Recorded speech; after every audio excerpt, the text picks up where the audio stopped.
तरातल रसातल पाताल बोलते हैं ना, वो चैतन्य में भी है क्या? भक्ति मार्ग में बोलते हैं। एक बार वाणी में आया है, अगर श्रीमत पर नहीं चलते तो रसातल में पहुंच जाएंगे।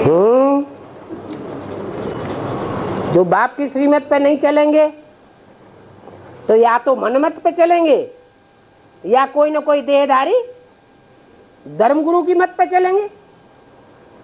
तो जिस देहधारी धर्मगुरु की मत पर चलेंगे उसी कुल में चले जावेंगे ना।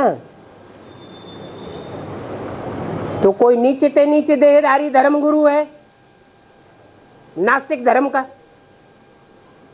तो कहां चले जावेंगे? नीचे ते नीचे तल कौन सा हुआ? उससे ज्यादा नीचा तो और कोई होता ही नहीं। जानवर जैसा व्यवहार करने वाले होते हैं। जैसे जानवरों को कोई मां नहीं होती, बहन नहीं होती, बेटी नहीं होती, कोई संबंध का अनुभव नहीं होता,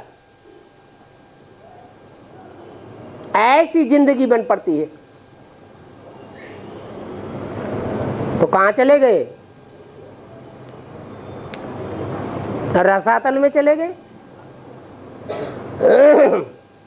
और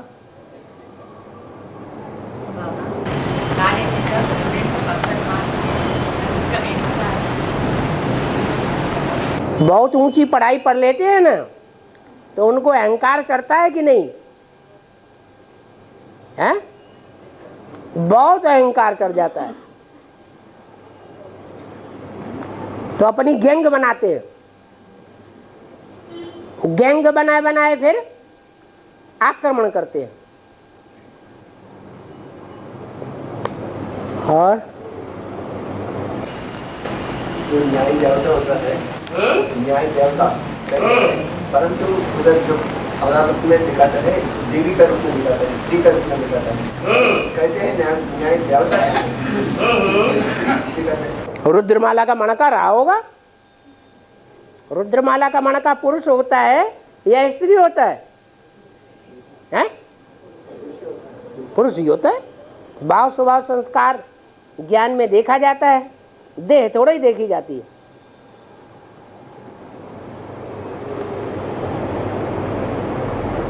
धर्मराज कौन है? धर्म का धारणाओं का राजा कौन है? ब्रह्मा की सोल। वो तो शरीर छोड़ दिया। फिर कौन?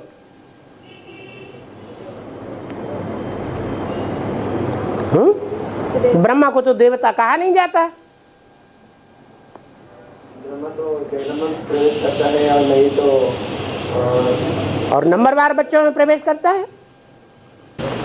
जो ऊंच से ऊंच की बात होता है तो प्रजापिता के आत्मा में प्रवेश करता है, नहीं कोई जगह में प्रवेश करता है। वही ऊंच से वही बच्चों को सजा देते वही लायक। और जो भाई होता है, भाई कोई सजा देने के लिए लायक कैसा होगा? मात्र नहीं, बच्चों को जो बाकी लोगों को सजा देने के लायक करेगा। माँ का प्रधान पाठ किसमें चलता है? पुरुष रूप में ब्रह्मा की पूजा होती नहीं तो पूजा कहाँ होती है? जगदम्बा के रूप में पूजा होती है।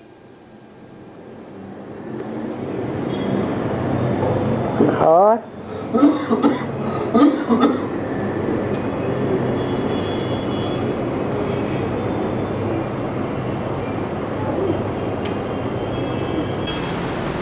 सकाश का क्लियर क्या होता है? सकाश सकाश का क्लियर अर्थ है नजदीक। चाहे दृष्टि से नजदीक हो तो भी सकाश कहा जाएगा, वृत्ति से नजदीक हो या किसी को खींचा जाए वृत्ति से तो सकाश देना कहा जाएगा। तन की कर्मेंद्रियों से नजदीक आता है, आकर्षित होता है तो भी सकाश देना कहा जाता है। जैसा सकाश देने वाला होगा वैसा उसका संग का रंग लग जाएगा।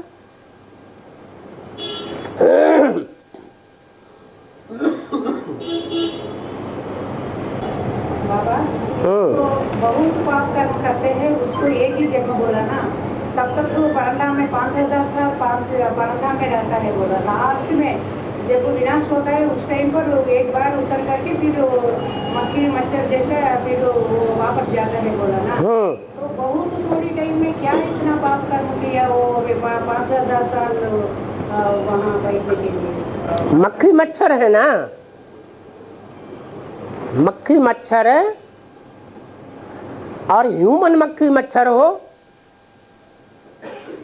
तो पाप का कर्म करेगा या पुण्य का कर्म करेगा?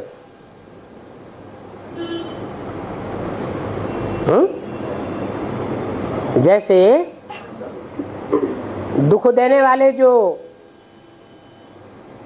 कीड़े मकोड़े हैं वो सतयुग में आते हैं या कलयुग में आते हैं? हैं? कलयुग में आते हैं।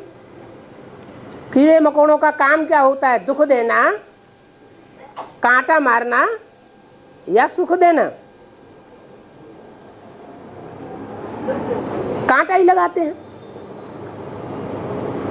तो उनकी टेंडेंसी है दुख देने की।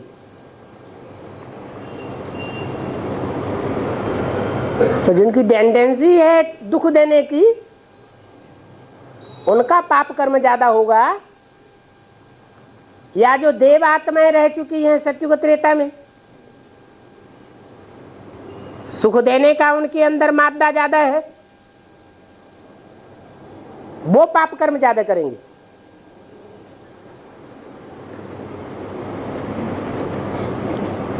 और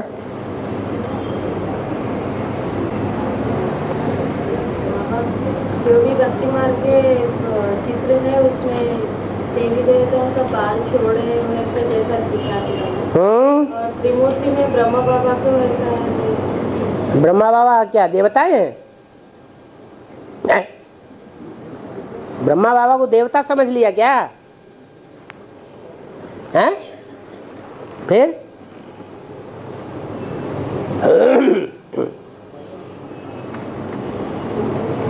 और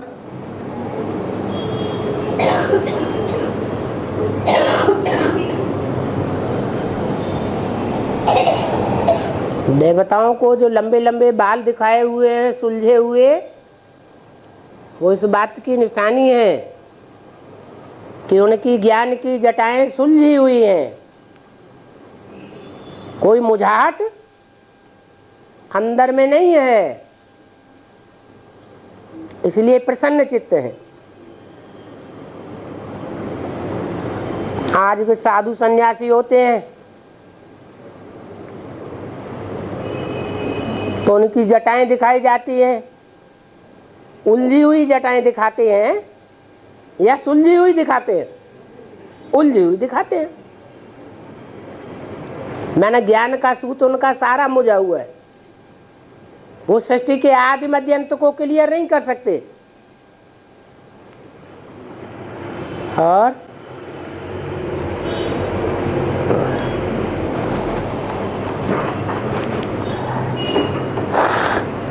स्वर्णिम संगम में जो अकेले जो बोलते हैं वो 7.5 सभी समान रूप से बोलते हैं। समान रूप से पुरुषार्थ करेंगे तो समान रूप से भोगेंगे। नंबरवार पुरुषार्थ किया होगा तो थोड़े समय के लिए भोगेंगे नंबरवार। जिसने बहुत पुरुषार्थ किया होगा वो लंबे टाइम तक अतीन्द्रिय सुख भोगेगा, और जिसने बहुत थोड़ा पुरुषार्थ किया होगा जब सन 36 आने वाला होगा थोड़े समय, जब पुरुषार्थ उनका पक्का होगा तो थोड़े समय के लिए अतीन्द्रिय सुख भोग लेंगे। और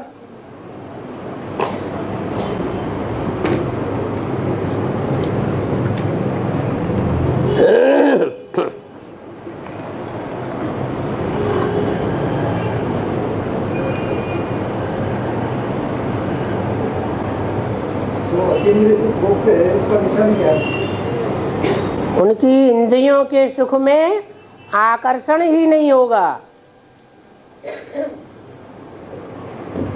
देखते हुए जैसे नहीं देखना, सुनते हुए नहीं सुनना।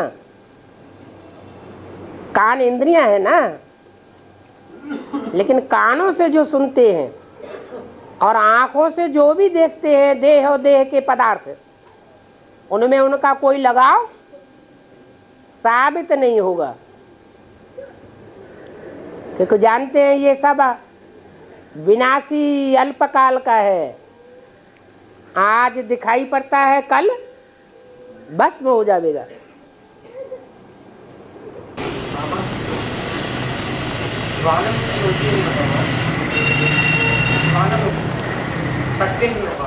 अंदर में कौन में रहते हैं? कौन? ज्वालामुखी जब प्रैक्टिस है बाबा, ज्वालामुखी पर्वत। हाँ, अंदर में पृथ्वी जो है लिक्विड रूप में है। जैसे कारखानों में लोहा जब गलाया जाता है तो लिक्विड हो जाता है गर्मी के मारे, ऐसे ही पृथ्वी का अंदरूनी हिस्सा जो है वो सब लिक्विड है।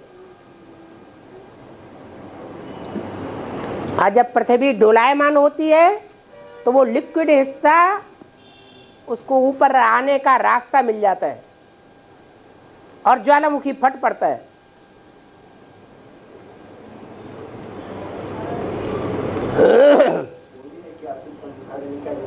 हैं?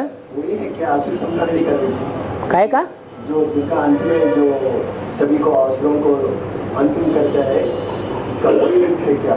यहाँ ज्वाला रूपी पर्वत जो पड़ते रहते हैं, तब जो सामने जो विधि रहता है तब मरते हैं। सहन करने की भी एक इंतहा होती है। माताएं सहन करते करते करते कहां तक सहन करेंगी? एक स्थिति आ जाती है जब उन्हें शिव का पूरा संरक्षण मिलता है तो उनका अंदर का उबार फट पड़ता है। सारी दुनिया में बड़े बड़े ज्वालामुखी फटेंगे।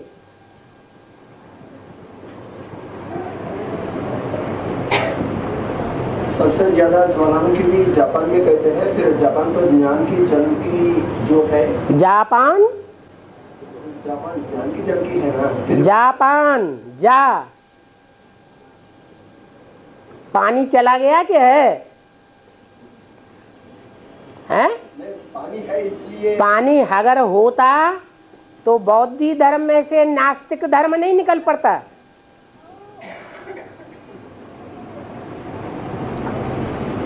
बौद्धी धर्म ही एक ऐसा धर्म है जो न आत्मा के बारे में कुछ चिंतन करता है, न परमात्मा के बारे में बताता है, न स्वर्ग के बारे में बताता है। बौद्धि का जो है, जो बुद्धि का सोने का मूर्ति भी बनाया ना। हाँ हाँ, जब सतो प्रधान होता है तो सोने की मूर्ति, तमो प्रधान बनता है तो काली मूर्ति। की जो भी फॉर्म फटा है, तभी जो जापान अभी इतना ऊंचा ऊंचा बन गया है, इतना ज्ञान है इसलिए ऊंचा बना है ना। वो लौकिक ज्ञान है कि पारलौकिक ज्ञान है? नहीं, भारत में जो कुछ भी अरे महल माड़ियों अटारियों उठाने का जो ज्ञान बनता है, लौकिक दुनिया की भौतिक शान सुविधाएं बढ़ाने का जो ज्ञान बनता है, वो ज्ञान है या अज्ञान है? फिर जापान पूरा ही पानी चला गया, तकनीक में बहुत आगे है लेकिन पदार्थों की तकनीक है, आत्मा की तकनीक नहीं है। और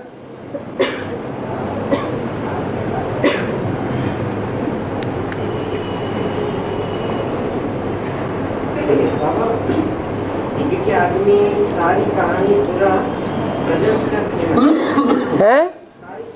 जो भी बट्टी बनाना, माता बच्चों की भर्ती कराना, एक रसूख कराना,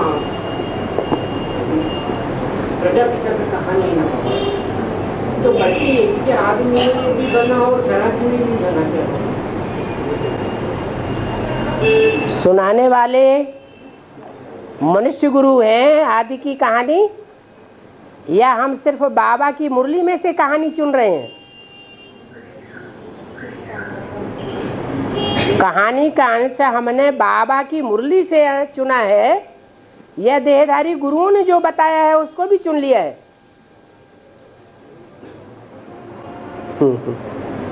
कराची में सभी कन्या माताओं को 300-400 कन्या माताओं को इकट्ठा कर दिया।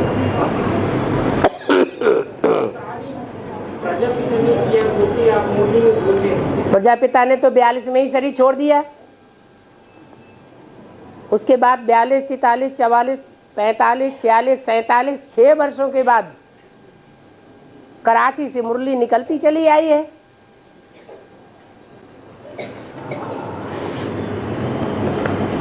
और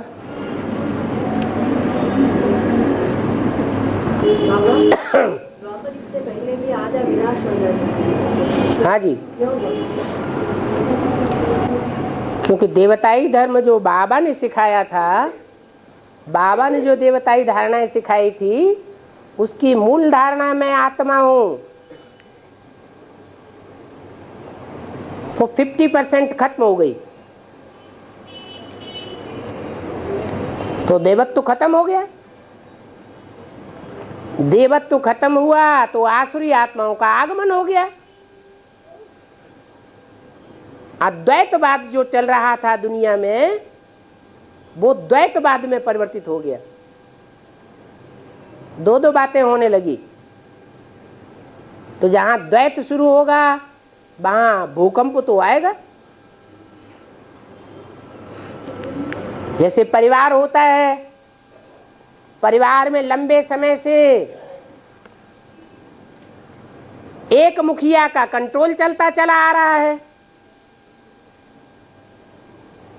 और अचानक कोई नास्तिक बच्चा है, वो सर उठा लेता है और मुखिया का विरोध करने लग पड़ता है। तो परिवार में भूकंप आता है या नहीं आता है?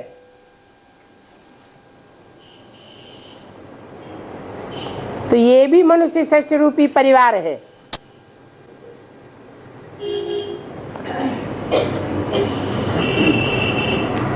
पहले अव्यभिचारी परिवार था, अव्यभिचारी दुनिया थी। फिर द्वापर युग से व्यभिचारी दुनिया शुरू हो गई।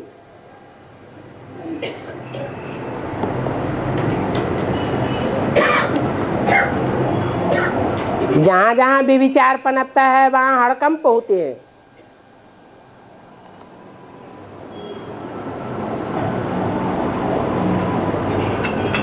प्योरिटी से होता है संगठन मजबूत, और इम्प्योरिटी से होता है संगठन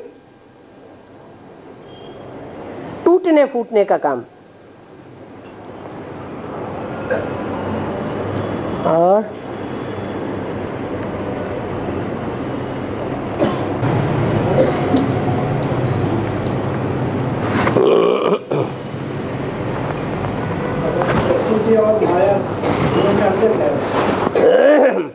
माया, काम, क्रोध, लोभ, मोह, अहंकार, 5 विकार। और प्रकृति है भगवान की प्रकृष्ट रचना। कैसी रचना? प्रकृष्ट रचना। ऐसी रचना जिसे रचने में भगवान ने प्रैक्टिकल में एड़ी चोटी की ताकत लगाई, और जिसके लिए पहले से घोषणा कर दी, नैया डोलेगी लेकिन डूबेगी नहीं।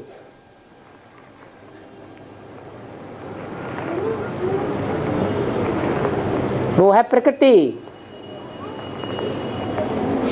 माया मनुष्य का खास करके ब्राह्मणी मनुष्य सृष्टि का कुछ भी नहीं बिगाड़ पाती, तहस नहस नहीं कर पाती। लेकिन जब प्रकृति सहयोगी बनती है माया की, तो सारा तहस नहस कर देती है।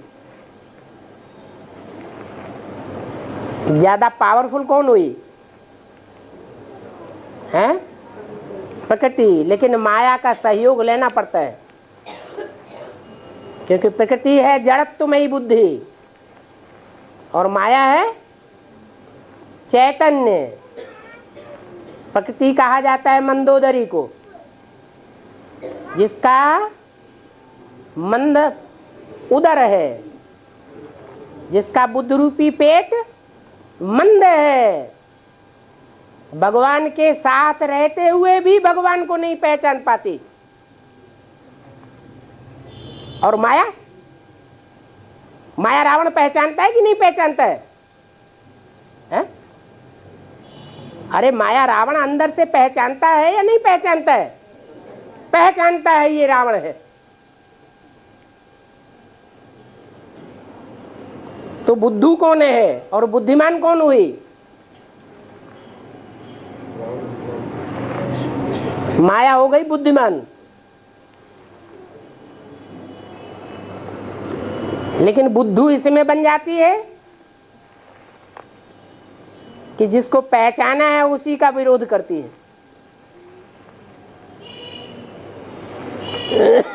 अहंकार में आकर।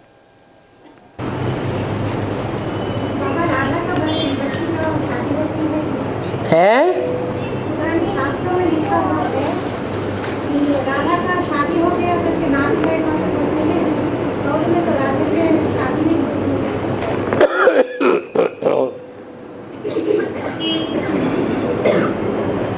राधा की शादी भले भक्ति मार्ग में दिखाते हैं, लेकिन कोई कोई ऐसे होते हैं ज्ञान में चलने वाले कि शादी होने के बाद भी पवित्र रह सकते हैं या नहीं? हाँ, तो वो राधा है।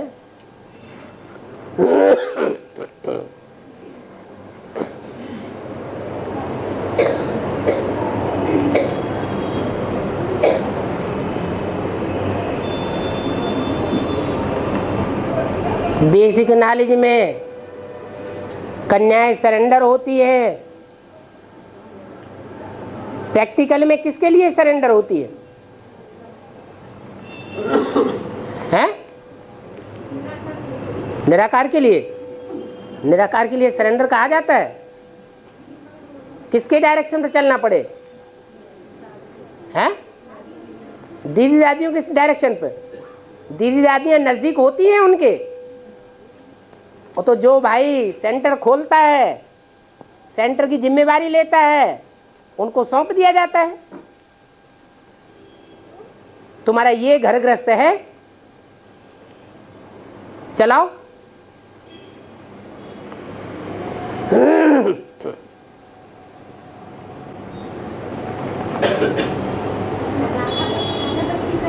मामा से हुआ तो यहाँ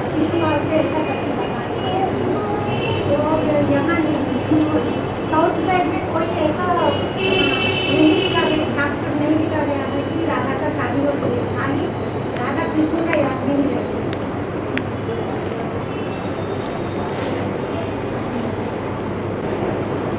शादी का मतलब क्या है?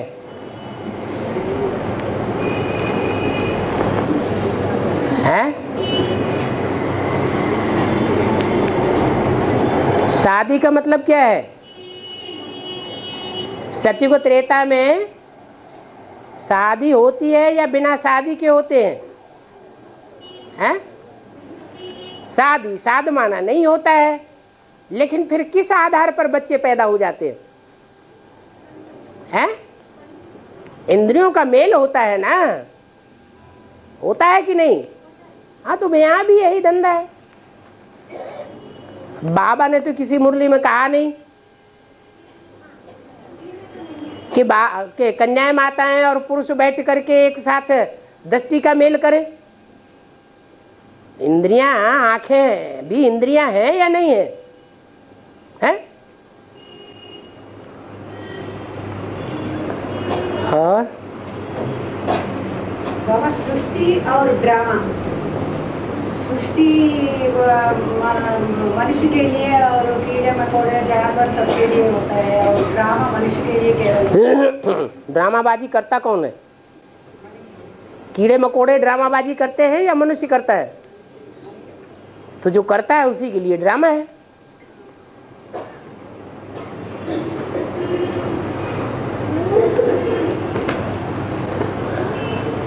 और हाथ उठाओ, हाथ उठा दो। हाँ जी, हैं? ग्रह, उपग्रह, हाँ जी।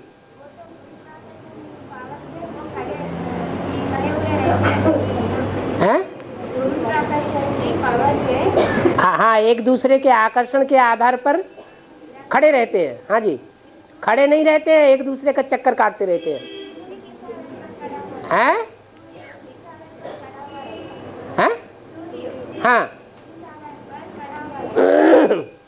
जो ज्यादा पावर वाला होता है, मान लो कोई राजा है, सारी सृष्टि का सम्राट है, तो वो अपन ही चलाएगा या किसी के आधार पर प्रभावित होकर रहेगा?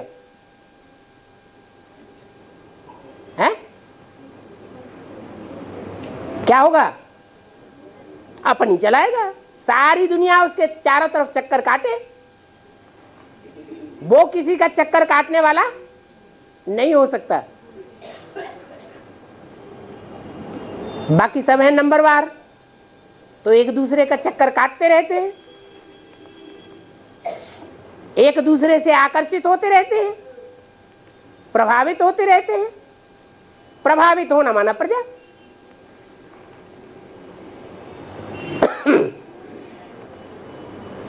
और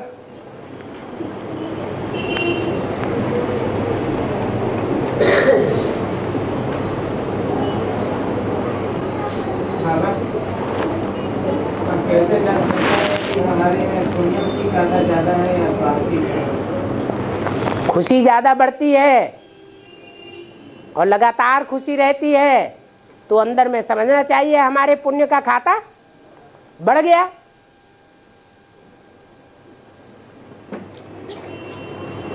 और हैं? हिसाब किताब और पाप में कोई संबंध है? कोई संबंध है? हिसाब किताब और पाप, हिसाब किताब पाप पुण्य दोनों का होता है। पुण्य का भी हिसाब किताब होता है। जिस आत्मा के साथ हमने पुण्य का लेन देन किया होगा, तो इस समय संगम युग में वो हमारे लिए सुखदायी साबित होगा या दुखदायी साबित होगा? है?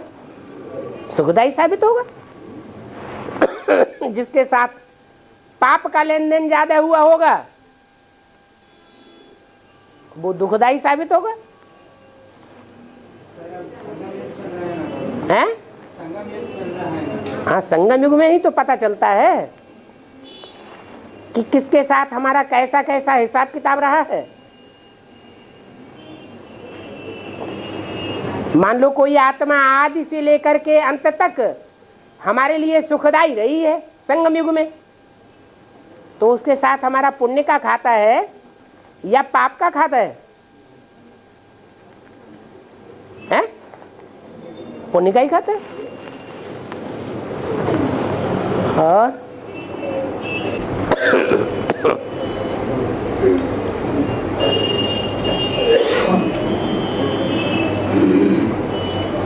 आत्मिक तृप्ति और अलौकिक तृप्ति में क्या?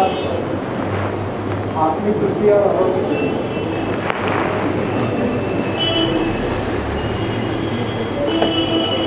आत्मिक दृष्टि ही अलौकिक दृष्टि है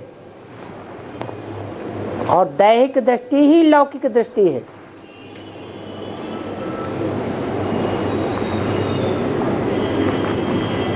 और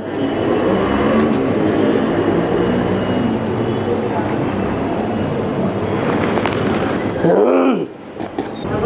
जी, जो संगत में जो क्रिएट होता है, हैं? संगत में जो संगत होता है, जो क्रिएट होता है, वो वातावरण में होता है, ऐसा होता है ना? हाँ जी, जो यहाँ संकल्प उठता है अच्छा या बुरा, वो ब्रॉड ड्रामा में भी प्रैक्टिकल घटित होता है। तो यहाँ तो आप कलियुग में है ना, सतयुग में है, दोनों के बीच में नहीं होगा। कभी हम कलयुग में होते हैं, दुष्ट संकल्प करते हैं कैसे नहीं, और कभी हम सतयुग में होते हैं, ज्ञान युक्त सच्चे संकल्प करते हैं। या तो सतयुग में होते हैं या तो कलयुग में होते हैं, इसी को संगम कहा जाता है। ऐसे थोड़े ही कि हम न कलयुग में हैं न सतयुग में हैं, संगम में है। तो शूटिंग खराब हो जाती हैं? खराब होता है ना वहाँ। हाँ, तो कलयुग में क्यों रहना चाहिए? देह देह के संबंधियों के बीच में क्यों रहना चाहिए? बुद्धि से कहाँ रहना चाहिए? हैं? हाँ, हैं? संग का रंग लगती है। हाँ, तो हम संग का रंग याद में किसका लगाएं? बाप ने कभी कहा कि बाप को याद मत करो, आत्माओं के बाप को याद न करो, देहधारियों को याद करो। जिसको याद करेंगे उसका संग का रंग लगेगा। याद वो ही आएगा जिसका प्रैक्टिकल में संग किया होगा।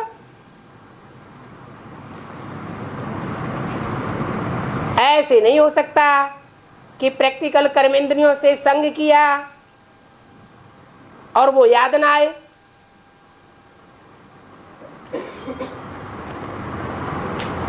संपन्न स्टेज हो जाएगी तब याद नहीं आवेगा। जैसे देखते हुए न देखना, सुनते हुए न सुनना, वो स्टेज बन जाएगी।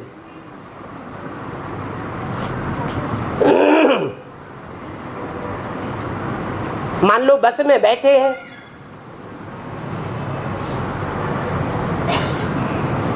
मेल फीमेल दोनों बैठते हैं बस में, एक ही सीट पर कोई मेल बैठ गया, एक ही सीट पर फीमेल बैठ गई,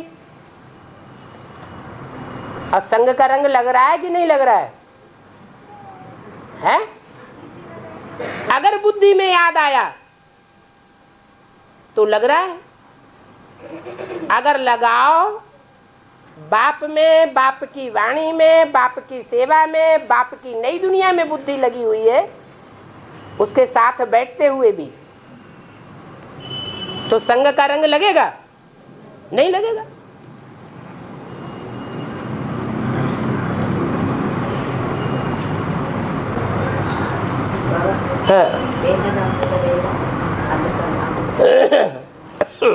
हैं?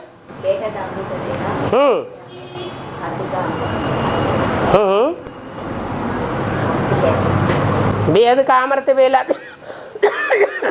तब है जब ज्ञान सूर्य प्रैक्टिकल में चैतन्य रूप में संसार के सामने उदित होने वाला है, प्रकट होने वाला है, तो बेहद का अमृत वेला है।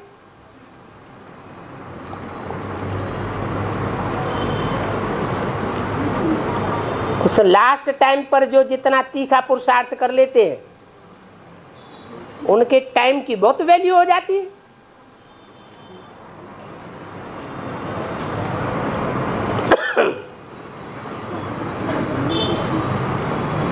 तो हद का वेला तो जानते ही है।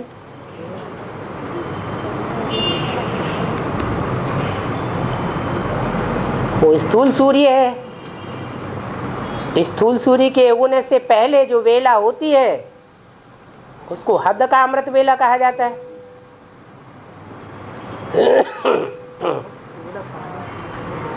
वो देश देशांतर में बदलता रहता है। है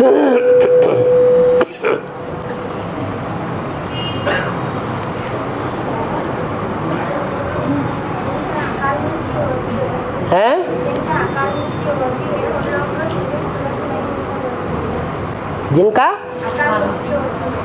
अकाल मृत्यु, हाँ हाँ जी,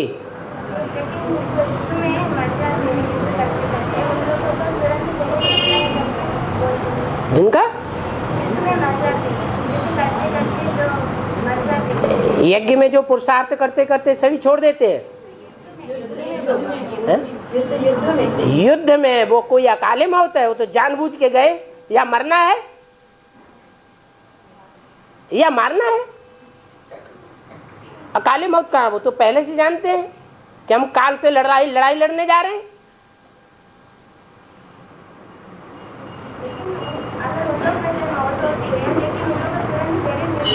उनका लक्ष्य क्या होता है? युद्ध में लड़ते हैं तो उनका क्या लक्ष्य होता है?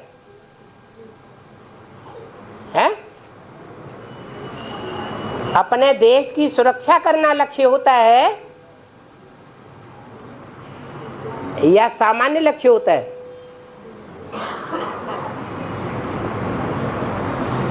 स्वार्थमय होते हैं कि निस्वार्थ होते हैं?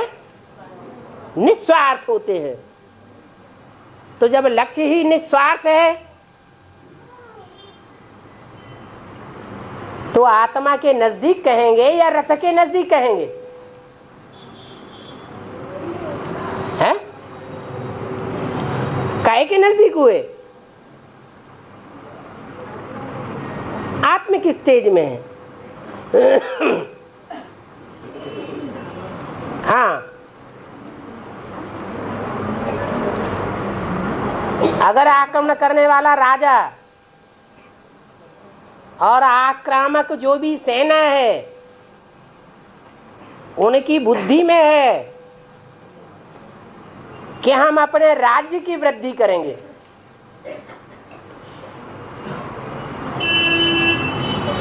दूसरे राजा की रानियों को भोग करेंगे, तो जो लक्ष्य है वो स्वार्थी कहा जाएगा या निस्वार्थी कहा जाएगा? स्वार्थी कहा जाएगा। उनको कैसा जन्म मिलेगा? है? युद्ध में तो शरीर छोड़ा, लेकिन लक्ष्य क्या था?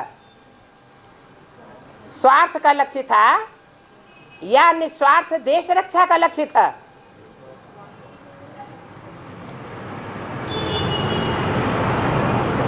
तो भाव प्रधान विश्व रचि राखा, जो जस करे सो तस फल चाका। भाव देखा जाता है हर कर्म में।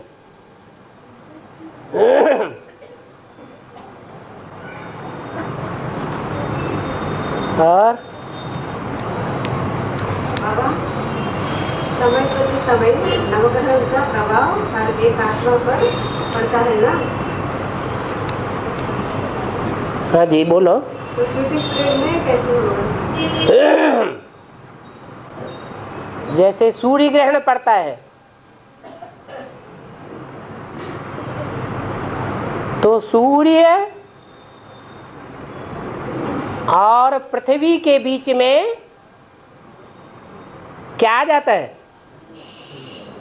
चंद्रमा आ जाता है। और चंद्रमा की परछाई जिन लोगों के ऊपर पड़ती है पृथ्वी में, वो अंधेरे में आ जाते हैं। तो सारी पृथ्वी वाले अंधेरे में आ जाते हैं या अमुक स्थान के ही आते हैं? हैं? अमुक स्थान वाले आते हैं। तो ये अंतर पड़ जाता है। जिस स्थान के वासी हैं वो स्थान कौन सा खंड है? बौद्ध धर्म खंड है, क्रिश्चियन धर्म खंड है, मुस्लिम धर्म खंड है, इस्लामी धर्म खंड है। तो देश काल और व्यक्ति का प्रभाव पड़ता है।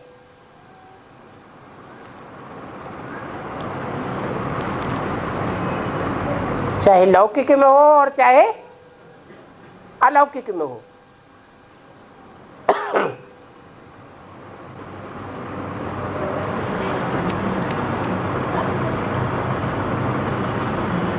और कल्याणकारी है तो श्रीमत पर चलने वालों के लिए भी है, श्रीमत पर नहीं चलने वालों के लिए भी। उनका कल्याण का नहीं होना है, उनके पापों का विनाश होगा तो कल्याण हुआ कि नहीं हुआ है? अगर पापों का उनका विनाश नहीं होगा, दूध का दूध पानी का पानी नहीं होगा, तो फिर गड़बड़ हो जाएगा। और बाबा हाँ, एक बात है, 2 सीटर के बारे में जानकारी था। हैं? 2 सीटर 2 सीता होने वाली। है। एक सीता वो मूर्ति की बनाई गई, माना 5 तत्व की बनाई गई, और एक सीता चैतन्य जिसमें जड़त्व कम है, चैतन्यता ज्यादा है, आत्मिक स्थिति ज्यादा है, और देहभान कम है। तो 2 सीताएं हो गई।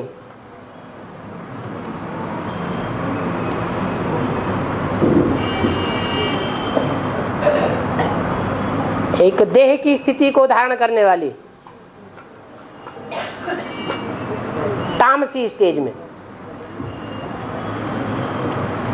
और एक आदि से अंत तक आत्मिक स्टेज में रहने वाली।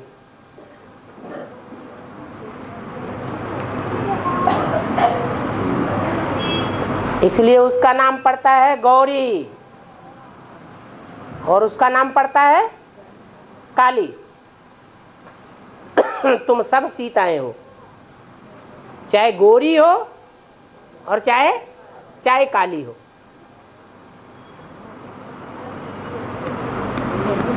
सब रावण के पंजे में आने वाली हो।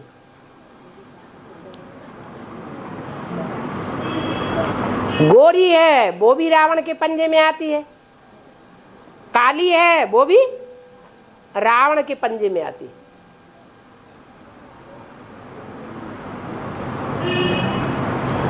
नंबर 1 और 2 का सवाल है। और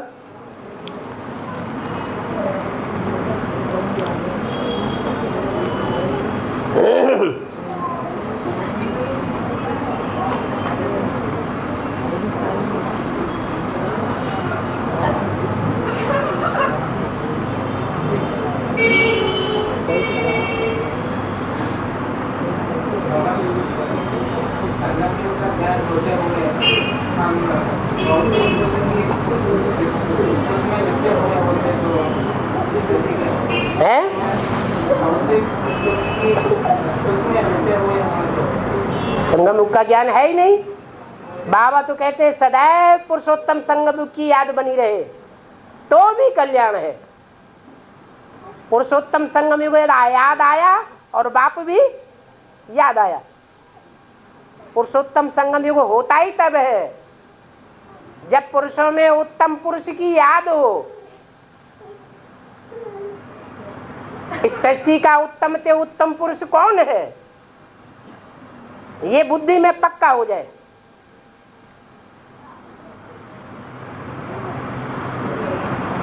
तो भौतिक चीजों की तरफ बुद्धि क्यों जाएगी, जबकि बाप ने बोला है इन आंखों से जो कुछ देखते हो वो सब खलास होने वाला है, सब विनाशी है। और जो तीसरे नेत्र से देखते हो वो अविनाशी है।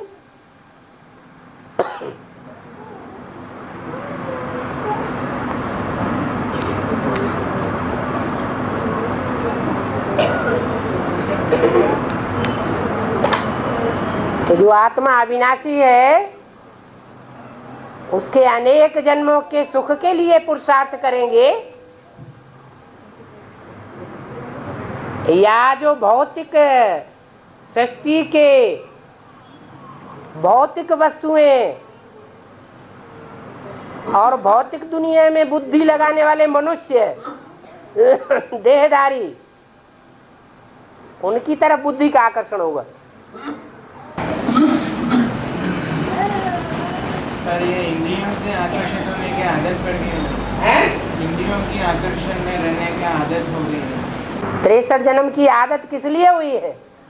आत्मिक स्टेज में रहने के कारण या न रहने के कारण? न रहने के कारण हुआ, तो जानते हुए भी ऐसा हो जाता है, तो प्रैक्टिस नहीं की है ना। प्रैक्टिस पक्की करनी है। इसलिए ऐसा हुआ तो अपना गति क्या होगी? हमारी गति क्या होगी? गति होगी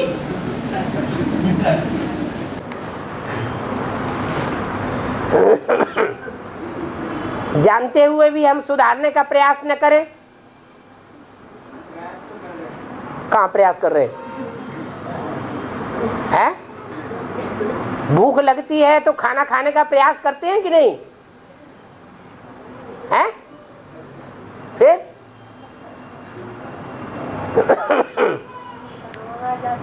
हैं?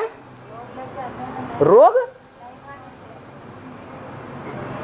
नहीं खाने से रोग लग जाता है। आत्मिक स्थिति में लगातार रह के 24 घंटे दिखाओ, देखे कैसे रोग लग जाएगा। रोग तो रोग, ये भूख लगना, ये प्यास लगना, ये भी एक रोग है।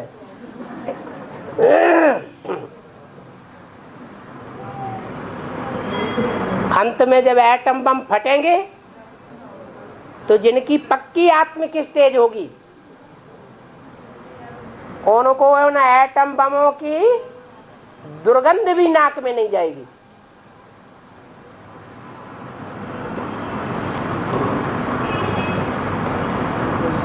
जैसे वो हठयोगी होते हैं, हठयोग पूर्वक श्वास प्रश्वास को रोकते हैं, और जिसका बुद्धियोग केंद्रित हो जाता है उसका ऑटोमेटिक श्वास प्रश्वास रुक जाता है। न भूख लगेगी न प्यास लगेगी।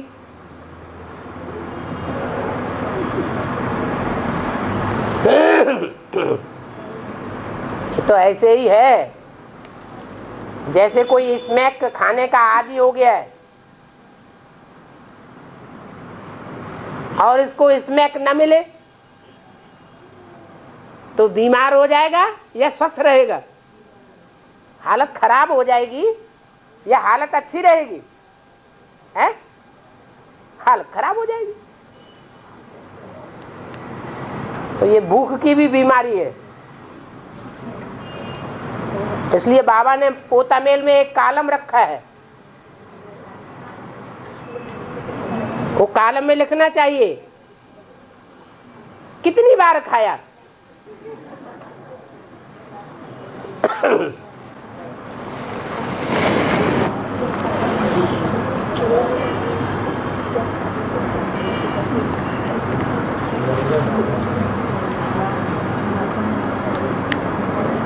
हाँ,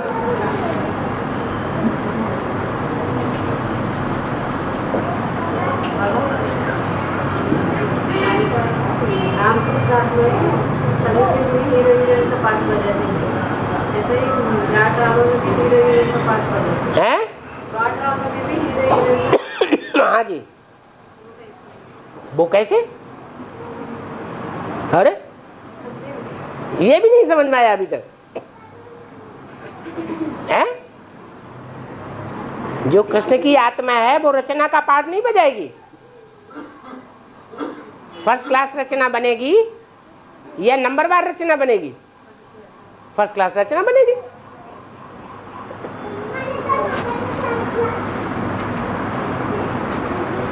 पहली पहली रचना कौन होती है?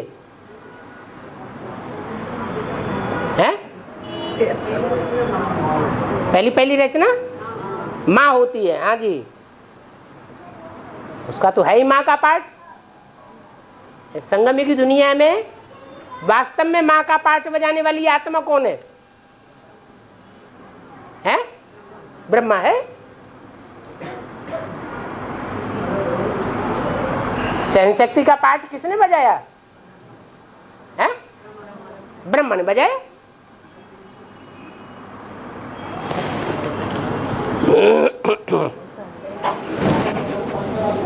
है? और देवताओं को वाहन भी दिखाता है। हैं? देवताओं को वाहन भी दिखाता है। और क्या? कुछ देवता को कुछ वाहन दिखाता है। देवता को कुछ वाहन दिखाता है। जो सैनिक देवता होता है कौवा दिखाता है। तो एक एक देवता को एक कुछ ऐसा वाहन होता है उसको ऊपर चढ़ भी नहीं पाएंगे। वास्तव में वो वाहन क्यों किसलिए दिखाता है? वाहन दिखाने के लिए कारण क्या है? गणेश जी को चूहा दिखाया है।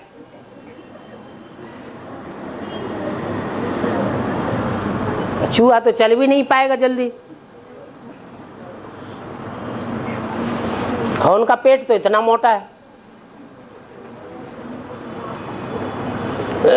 तो चूहे का मतलब ये है कि जिसके अंदर ये संस्कार भरे हुए हैं कि पूरे घर को अंदर ही अंदर खोखला कर देगा, और घर में रहने वालों को पता ही नहीं चलेगा।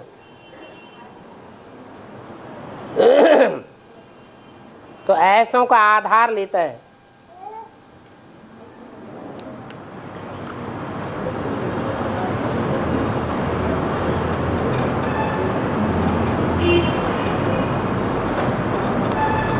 जैसे बागंबरी देवी कही जाती है,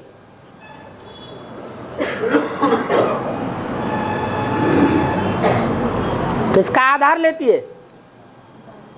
बाघ का। बाघ किसे कहा जाता है? टाइगर को। टाइगर भारत का नेशनल जानवर है।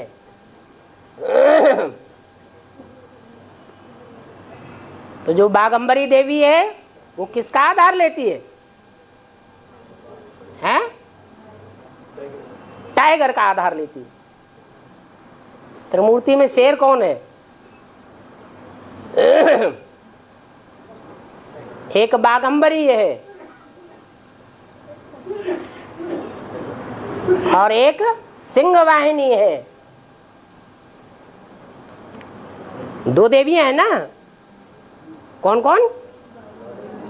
सिंह वाहिनी। वैष्णवी को क्या दिखाते हैं? सिंह वाहिनी।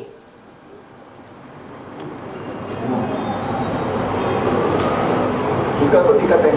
है? दुर्गा को दिखाते हैं। किसको? हाँ, दुर्गा को चीता दिखाते हैं।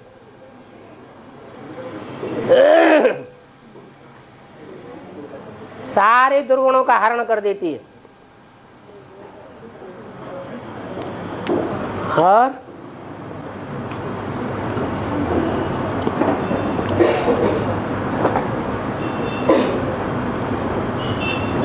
उसका ऊपर छिड़ करके सवारी करने के जैसा दिखाता है ना, मना उसका चलन जैसा होता है। उसका जो मूर्ति होता है उसका ऊपर छिड़ करके सवारी करके जैसा दिखाता है। मैंने उसका आधार लिया हुआ है कोई कार्य करने के लिए।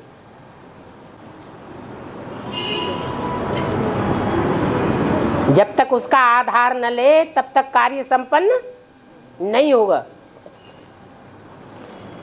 ऐसे इंसान का आधार। हाँ जी। जैसे कार्तिकेय बहुत टिक टिक करने वाला है, तो टिक टिक करने वाला है, ज्ञान सुनाएगा कि अज्ञान सुनाएगा? अज्ञान सुनाने वाला है। किसका आधार लेता है? जब तक मोर का आधार न ले, पवित्र पक्षी का आधार न ले, तब तक उसकी गति सदगति होने वाली नहीं है।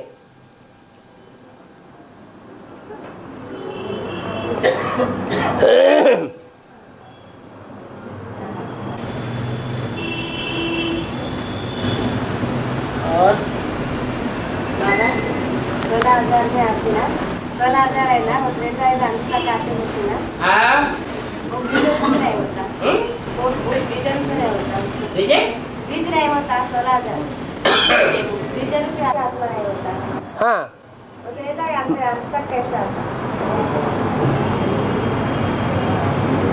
माने वो अतीन्द्रिय सुख भोगने वाले नहीं होंगे। नहीं पहले ही आना चाहिए ना त्रेता में अतीन्द्रिय सुख त्रेता में भोगेंगे या संगम युग में भोगेंगे?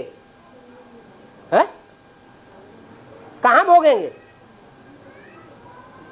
जो 16,108 गोप गोपियों का गायन है, अतीन्द्रिय सुख पूछना हो तो गोप गोपियों से पूछो।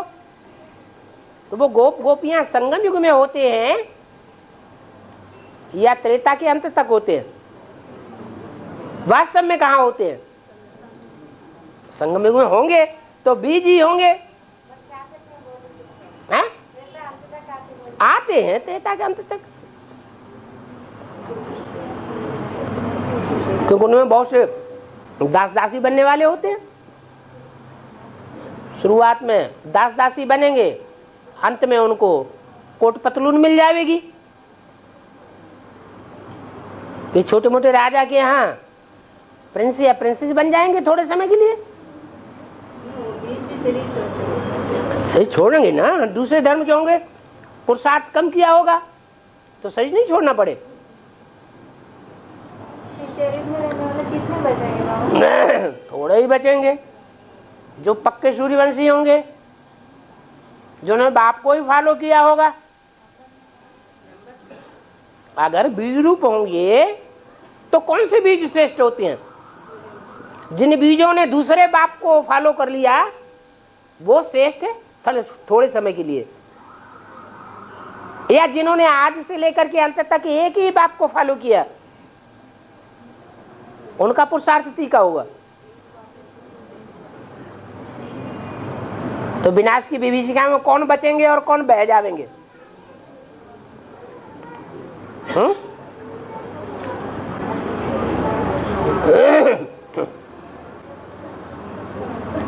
पूरा बीजों से भी 50,000 सूर्यवंशी है।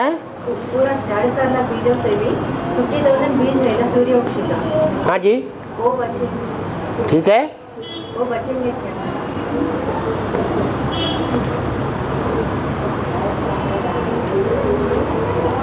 जैसे राधा कृष्ण का जन्म होता है तो राधा कृष्ण जैसे बच्चे 4.5 लाख के अंदर ही होंगे या बाहर होंगे जन्म लेने वाले? 9 लाख में 4.5 लाख एक तरफ, 4.5 लाख एक तरफ। तो 9 लाख में 4.5 लाख के अंदर ही राधा कृष्ण जैसे बच्चे जो जन्म लेने वाले होंगे वो उसी में होंगे ना। इसी तरह दूसरी तरफ जो जन्म देने वाले हैं वो भी जो दूसरा ग्रुप है 4.5 लाख का, उसी के अंदर होंगे या बाहर होंगे? उसमें भी 2 ग्रुप हैं। एक पहले चंद्रवंशी थे, ओरिजिनल सूर्यवंशी नहीं थे, फिर बाद में सर झुका दिया, हम सरेंडर हो जाते हैं, सर तुम्हारे अंडर कर देते हैं, जैसे चलाओ वैसे चलेंगे, तो वो सूर्यवंशी हो गए। जो सूर्यवंशी की निशानी क्या है? जो शरण में आता है उसको अपनाए लेते हैं या नहीं अपनाते हैं? हैं? अपनाए लेते हैं, अपने परिवार का हिस्सा बना लेते हैं, तो वो सूर्यवंशी हो गए। तो जो 4.5 लाख जन्म देने वाले हैं उनमें पक्के सूर्यवंशी कितने हैं?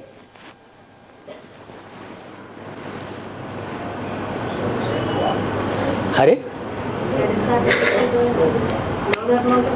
9 धर्मों को बांट दो, 50,000 जो पक्के हैं और 50,000 जो चंद्रवंश से बाद में छलांग लगा देते हैं, सूर्यवंश में चले जाते हैं। तो टोटल कितने हुए? 1 लाख हो गए।